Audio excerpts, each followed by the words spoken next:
Good morning, everyone. My name is Carolyn Hart Bennett, and today I'm going to read to you Chapter 2B from my book, Seven Sisters, The Voyage. About 2 o'clock that afternoon, the trumpet sounded for everyone to assemble on deck. Nobody wanted to be late to hear President Cannon's first address. They crowded into every corner with smiles on their faces and buzzed with excitement.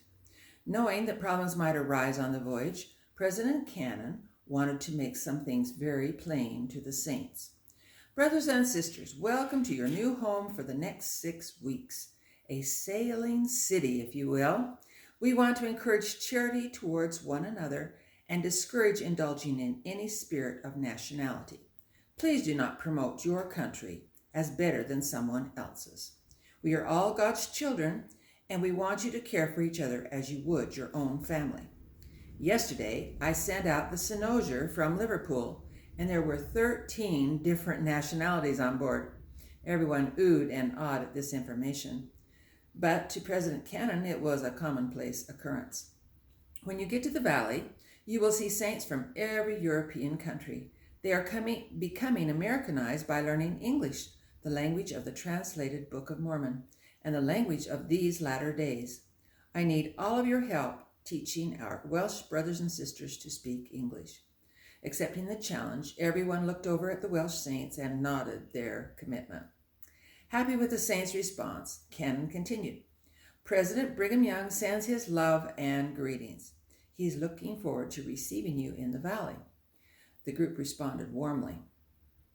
Then, getting serious, he said, Brothers and sisters, I need to be forthright with you. You have a long journey ahead of you, one that will be fraught with danger, but we have been bringing immigrants across the Atlantic for 23 years now, and we've learned a few things. The saints chuckled in relief, waiting to hear President Cannon's profound formula for success. I promise that if you follow your leaders and heed their advice, in all things you will be preserved. That sounded simple, perhaps too simple. We have sent out over 200 voyages since 1840, and our success and safety record is unmatched. We have never lost a ship in the Atlantic, whereas at least 59 non-Mormon immigrant ships have been lost at sea in the past 6 years alone. That is not to say, however, that some of our voyages have not been plagued with sickness and death. Just last year, the Franklin had 46 deaths to measles. 43 of them were children. The eyes of the parents connected as they contemplated the dangers their families would be facing. This is why we must adhere to the strictest of policies concerning cleanliness. The decks and your berths must be swept, scraped, and scrubbed daily. You will encounter storms, sickness, and bad food and water. Sometimes there will be days and days when the ocean will be as smooth as a pail of water, and the ship won't make any progress at all. Nobody can predict the weather. In fact, we don't know how long we will be anchored here in the roads before we can catch a favorable wind, but we can always get ourselves better organized for the journey ahead, because we know the goal is worth the struggle. A new home in the tops of the mountains, the gathering of Israel to Zion. The saints couldn't help but do a little clapping and cheering at this rallying point. Then Cannon turned the meeting over to President Bramall, tried to keep the enthusiasm going. President Bramall placed his hand on the shoulder of a rather diminutive man with spectacles and brought him forward to his side. Brothers and sisters, we are honored to have Brother George Careless from the London Conference with us as we cross. We will take advantage of his many years of musical training at the Royal Academy of Music and ask him to organize a ship's choir. But for now, Brother Careless, would you lead us in singing a hymn? George cleared his throat and spoke in a rather high-pitched voice. I think that an appropriate hymn for this occasion would be Put Your Shoulder to the Wheel. With a commanding downbeat, George led the group. The world has need of willing men who wear the worker's seal. Come help the good work move along. Put your shoulder to the wheel.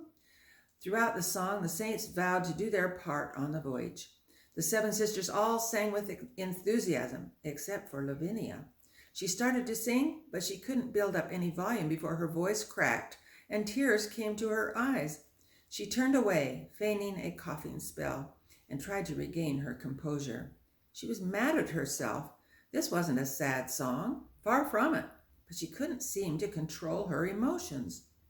After the hymn, the closing prayer, the saints dispersed to their various work details, many of them still singing or humming the lively hymn.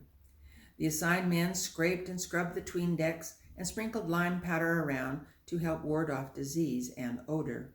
This was to be done every morning at 5 o'clock, but now they were learning how to do it to the satisfaction and inspection of President Cannon. Mothers assigned duties to their children, then made their way to the cooking galley to get their tea kettles boiling. The guards practiced the routines they would follow when they marched the deck at night, making sure no unauthorized person came up from below and that none of the crew made their way down into the living quarters. The changing of the guards was a ritual they enjoyed perfecting. Some of the adolescent girls found themselves straying close to where the sailors were working the lines and sails. These men were on a level the girls had never encountered in their short and sheltered lives. So worldly, so rugged and intriguing. They had a way of leering and laughing that sent forbidden sensations through the sweet young darlings, and some of the phrases they used were positively mortifying. But like moths drawn to flames, the girls kept returning for more. The second night on board went much better than the first, because everyone knew where to go and what to do to get settled down. Very early the next morning, a few rousted themselves and took to the deck for an early morning walk. Lavinia was one of them. She made her way around the rim of the deck at a vigorous clip, breathing deeply and filling her lungs with the ocean air. She held each breath for a few counts and then let it out through her mouth. After the first time around, she didn't see George Careless come up the stairs and start his morning routine. Eventually, George caught up to her and started a conversation. "Sister Triplet, I see you are taking advantage of this splendid morning to get some exercise." Not breaking stride, she replied, "Yes, I never miss my morning perambulation. I want to take in all the fresh air I can to prevent seasickness." Barely keeping up to her, he joked, "Well, we are still anchored, so our motion is not what it will be." She didn't catch on to his jesting. "I want to form good habits, like Brigham Young taught in his latest edition of the Millennial Star." "Yes," said George, "it's good to follow his counsel." Then he looked for a way to change the subject. "The sunrise is superb this morning," he said. "I don't believe I've ever seen a prettier sky. It's almost like a sunset with all its shades of red." "A red sky at night, sailors' delight. Red sky in the morning, sailors take warning," Lavinia chirped. This brought a smile to George's face. Sister Triplet seemed to be all business, so he decided to get down to business. "Sister Triplet, have you thought about joining the choir? We have some wonderful singers from the branches of England, Wales, and Scotland. They are well known for their music. We are happy to have so many good singers emigrating at once." Lavinia thawed a little and slowed down her steps. "I have heard you practicing some of your arrangements. They sound glorious." Using this opportunity to get closer, he said, "This sunset is inspiring me right now with a melody to some lyrics I was recently given by Elder Parley P. Pratt on the day of my baptism." Stopping abruptly, Lavinia looked astonished. "Really? You are inspired this easily to create your music?" George looked into her eyes and sang in a clear tenor voice, "The morning breaks, the shadows flee, lo, Zion's standard is unfurled, the dawning of a brighter day." And he pointed to her, encouraging her to sing the same phrase. She sang weakly, "The dawning of a brighter day." Then George finished grandly, "Majestic rises on the world." Lavinia was quite entranced. Then she snapped back to rigidity. "You had better write that down before you forget it, Brother Careless," she stammered. "I will, and don't forget the invitation to sing in the choir," he said, as he stepped into the nearest hatchway and disappeared out of sight down the stairs. That was an interesting exchange, she thought. Then, feeling herself flush profusely, she dipped her handkerchief into the scuttlebutt and dabbed her cheeks and neck. She wondered if the twittery feeling she was experiencing was from her exercise or from trying to sing with Brother Careless. Trying to shake it off, she started her last round of the deck and found herself repeating in time to her steps, "I've got to get control of my voice. I've got to get control of my voice." When the early morning routines were completed, everyone met together for the morning prayer meeting. President Cannon had more business to take care of, so after the hymn was sung, the prayers said, and the reminders given, he took care of some callings. The following brothers and sisters have been called to teach reading each morning to the children in their wards. 15th Ward, Brother John Pinkerton. 7th Ward, Sister Gwendolyn Bees. 8th Ward, Sister Susanna Watts. 9th Ward, Sister Wilma Bristol. And 14th Ward, Sister Bertie Campbell. All in favor of these callings, please manifest it. All the saints raised their right hand. Those opposed, by the same sign. No one raised his hand in objection. We have also called Brother Elijah Larkin, a former Cambridge police detective, to be the captain of the guards. All those in favor of this proposition, please manifest. All right. With enthusiasm, all the saints sustained Brother Larkin. They surmised that a former police detective would know exactly how to be the captain of the guard. Captain Larkin, would you please bear your testimony and then explain the signals that will be used on the voyage, said President Cannon. Captain Larkin shook Cannon's hand and began speaking in a rather serious tone. When I first received my letter confirming I would be immigrating on the Amazon, I was visited by a member of the local police supervisory committee who tried to persuade me to stay with the police force. I hated the idea of leaving a job I loved, but I loved something else more, the Church of Jesus Christ of Latter-day Saints. Then his demeanor changed to include a wry smile. So I took the opportunity to explain the gospel, bear my testimony, and sell the man copies of the Book of Mormon and Doctrine and Covenants, a pamphlet, and a ticket to the Cambridge branch farewell party for the immigrants. Everyone chuckled. It was clear that Captain Larkin had a great sense of humor and would probably know how to defuse any tense situations that might arise. So, you see why I'm so enthused about accepting this calling to be the captain of the guard. Here's how guard duty will work. We will give all of you brethren a number from 1 to 7. Each of the 7 divisions will answer the 7 days of the week. At 9 p.m., after prayer meetings, the guards for that day will stand at the 4 hatchways to make sure none of the crew makes his way down to the sleeping quarters, nor any females make their way up to the deck. These guards will be relieved at 1 o'clock a.m. with new guards. At 5 a.m., another crew will get up and clean and scrub the sleeping quarters. Another crew will be the officers and workmen of the day, and they will give out rations of food and water. This will be rotated among the different divisions each day. The men seem to take mental notes of their duties. We have a young lad, continued Larkin, who has agreed to be the trumpeter on our voyage, Brother Matthew Geddes.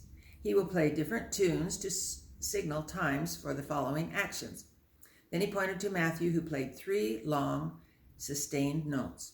When you hear these 3 notes, that will mean general silence. Right on cue, a baby cried loudly. With the exception of babies, Larkin added. This brought more laughter. He signaled for the next demonstration as Matthew played Weep Not for Me, Zion. This song will signal general prayer in the wards, he said, and prepare to get water in the morning. Rosa May.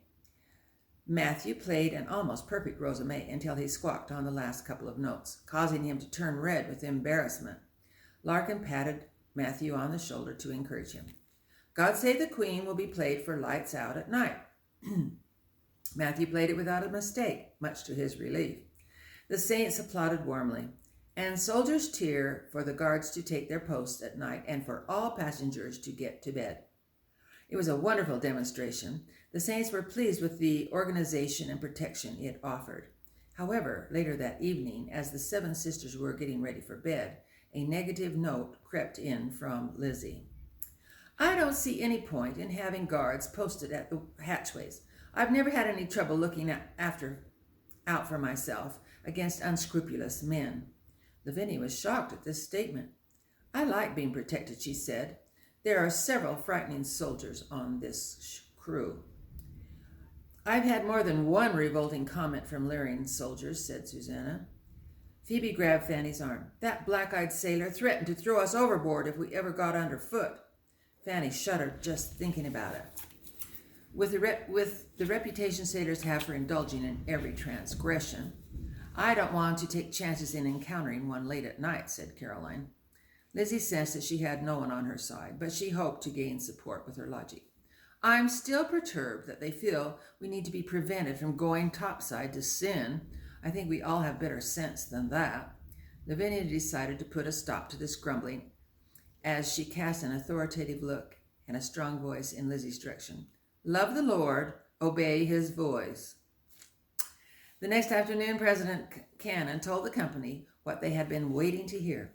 Brothers and sisters, we have been here for 3 days, waiting for the tides and winds. The captain just reported that the barometer is steady and the crew will raise the anchor on the morning tide and set the sails to catch the wind. The company cheered spontaneously. Their relief at knowing when they would depart caused such excitement that President Cannon couldn't continue for a few moments. Finally, everyone wanted to hear more of the details and quieted their families.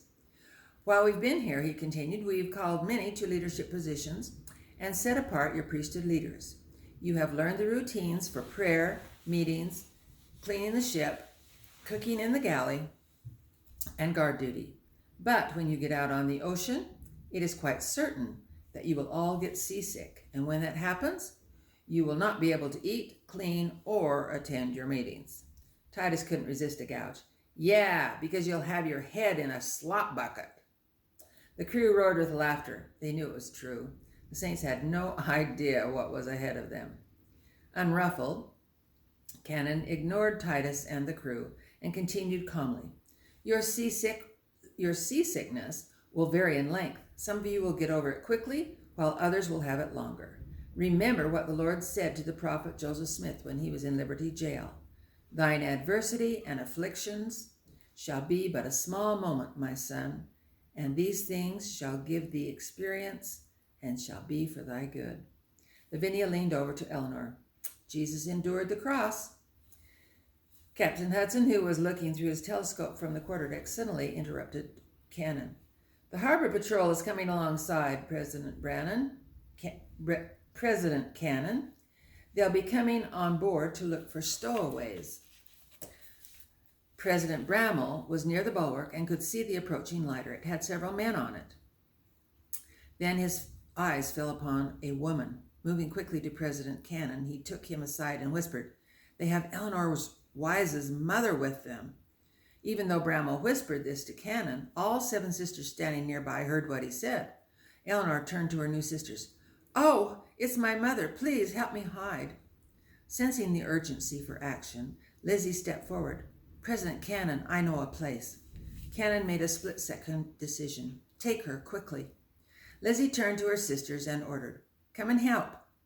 They all fled down the hatchway and continued down 3 decks to the storage room where there were dozens of barrels and boxes stacked. Eleanor was in tears and almost hysterical. They'll find me. No, they won't, said Lizzie. Help me get this lid off. They strained to pull the lid off one of the barrels in the center of the room. It was filled with white beans. Lizzie continued to give orders. Lavinia, put your shawl right here. Lavinia took off her shawl and laid it on the adjacent barrel that Lizzie indicated. Lizzie scooped out some beans and put them on the shawl. The others watched intently, not knowing exactly what Lizzie was doing.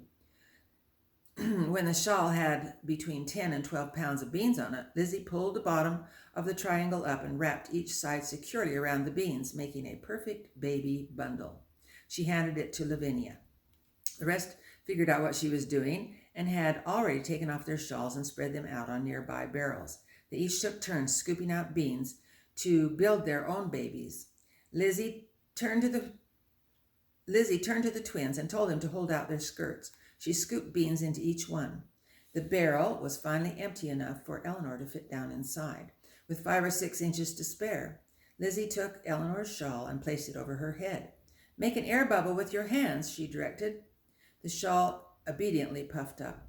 The twins dumped the contents of their skirts on top of Eleanor.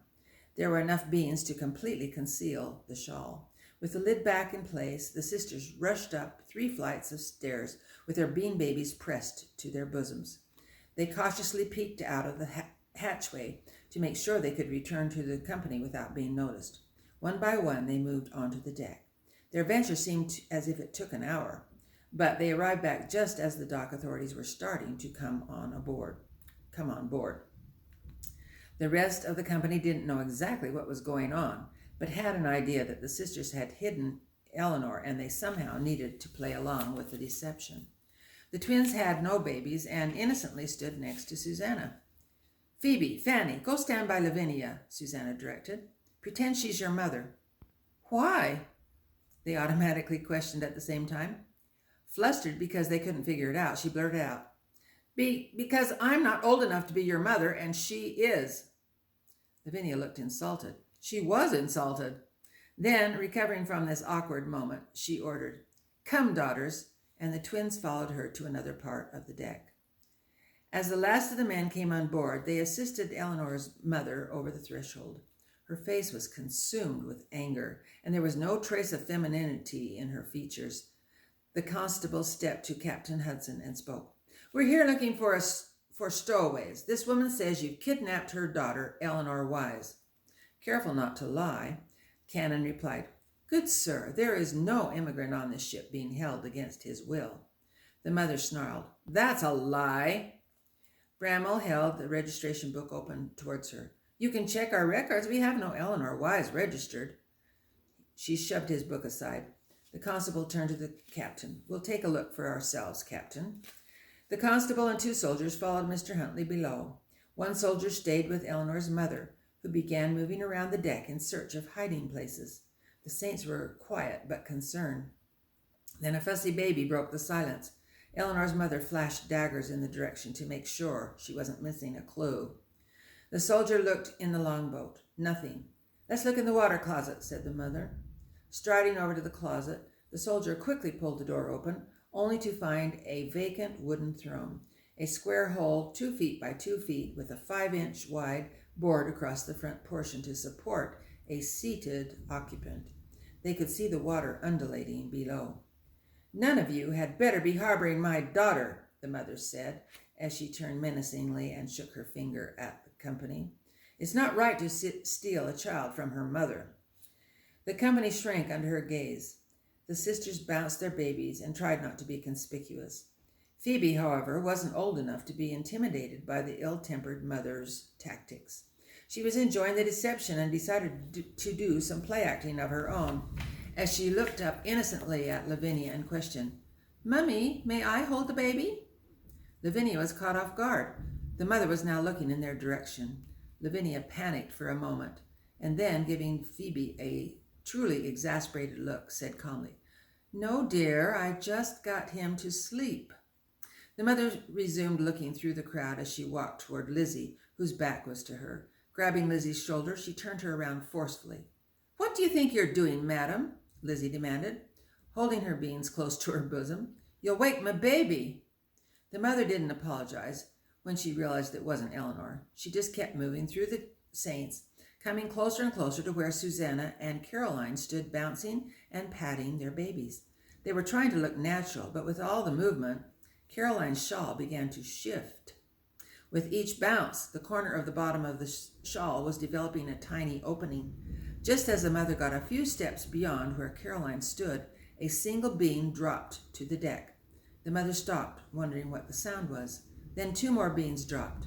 Ping, ping. Caroline quickly tried to readjust her shawl, but decided she would have to create a noise diversion to cover up any further sounds the beans would make if they hit the deck. She began to sing, "Go to sleep, my baby, my baby, my baby. Go to sleep, my baby, my baby, my dear." The mother turned around to study Caroline and her baby, but was interrupted by some yelling and scuffling. "We found a stowaway," shouted one of the men below deck. A look of triumph came over the mother's face as she ran to the hatchway. The sisters registered panic. The rest of the saints reacted as well. "I'll beat her black and blue," the mother muttered under her breath as she waited for the appearance of her daughter. Everyone was glued to the hatchway as the constable and his men came up with the stowaway. The company made a collective gasp. The soldiers were restraining a wiry man of about 50 years with a tear-stained face and shabby clothes. He was emotional as he pled his case. "I just want to go to America," he said. "Let me stay and work with the crew. I'll pull my weight." "We found him in the anchor hold," said the constable. "It seems like there are always one or two stowaways who manage to stay aboard, no matter how thoroughly we scour the ship," the captain said with exasperation. "I'm indebted, constable." Captain Hudson turned to the stowaway. "The law will deal with you, sir." The stowaway cried uncontrollably as two soldiers took him off the ship. The mother was slightly disappointed that he wasn't Eleanor. "Where's my daughter?" she demanded with as much venom as she could muster. "Madam, we searched thoroughly," replied the constable. "She is nowhere to be found." "I paid you good sovereigns. I'm not leaving this ship without my daughter." Seeing the woman was not to be reasoned with, the constable signaled to his men. "I'm sorry, madam, but yes, you are." The soldiers grabbed her arms, and she began kicking and thrashing her body around. "I want my sovereigns back," she cried mightily. "You'll be sorry, Eleanor, you'll be sorry." She didn't stop yelling even when they boarded the lighter. The soldiers finally released their grip, but she wasn't about to give up as she hung over the railing, repeating, "You'll be sorry, you'll be sorry." And then in pathetic resolution, she sank to the deck. "I'll be sorry." As soon as the lighter pulled away, the sisters rushed down to retrieve Eleanor from the barrel. With smiles, tears, and hugs, Eleanor realized she had escaped from her mother forever, and now she had a new family she could depend on to take care of her. That's the end of that chapter. Over and out.